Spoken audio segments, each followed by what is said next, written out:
السلام عليكم. magacay waa Salmaan. maxayd maanta ani waxaa ku hadlayaa Swedish sababani caawisa u baahanahay hadii Swedishka dadka Swedishka caawisa hadii oo ka baahanahay marka waa ka saaxay waxa dhacay Swedish ku hadlayaa maxayd haysan jag kommer prata om idag vad som hände med mig när SOS kom till mig. SOS kom till mig i skolan och sa att min mamma var sjuk och tog mig till en fosterfamilj och då sa de att jag skulle stanna vid den fosterfamiljen i 2 dagar och efter 2 dagar blev det veckor och sen efter veckor så blev det månader och då fick jag inte gå i skolan i 2 månader och just när jag började skolan så var det nästan inga svarta personer. Det var på landet och 2 timmar bort från där jag bodde. Då blev jag rasistiskt behandlad och då sa vissa n-ordet till mig.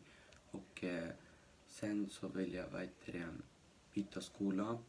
Men sen så började fosterpappan vara dum. Han började, jag och en unge där bråkade. Han var 20 eller 19. Och då kastade han en banan på mig så jag kastade tillbaka en. Och då var det en banan på golvet. Och då så var jag på toa, jag skulle komma ut och då var han där. Vad är det där? Det var jag och den andra som slogs och det är en banan. Och vem ser det? Jag sa, jag kastade den där. Och då sa han, varför har du inte plockat upp den?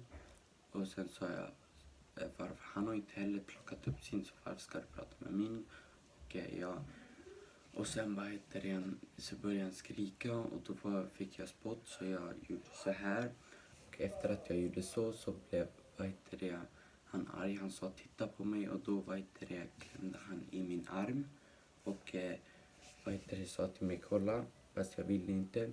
Och sen när jag skulle byta fosterfamilj, han köpte inga kläder nästan till mig. Så han gav mig så här 700 spänn som han trodde kommer täcka för månader, för jag får en viss summa antar jag för kläder och sånt.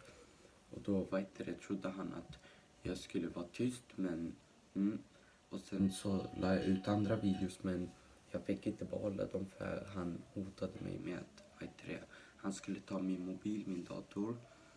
Så jag fick ta bort dem och sen flyttade jag till den här fosterfamiljen och då var det en man som slog mig i magen med en mobil. Och då sa jag, varför gör du så? Du får inte göra så. Och då började han säga, du har ingen respekt, du gnäller alltid om saker. Och då tänkte jag så här, varför tog man inte så till mina kusiner, mina släktingar? Varför tog de mig till en fosterfamilj? Jag behöver hjälp med detta, så om ni kan hjälpa mig skulle det vara bra. För att SOS verkar inte vilja hjälpa mig. Och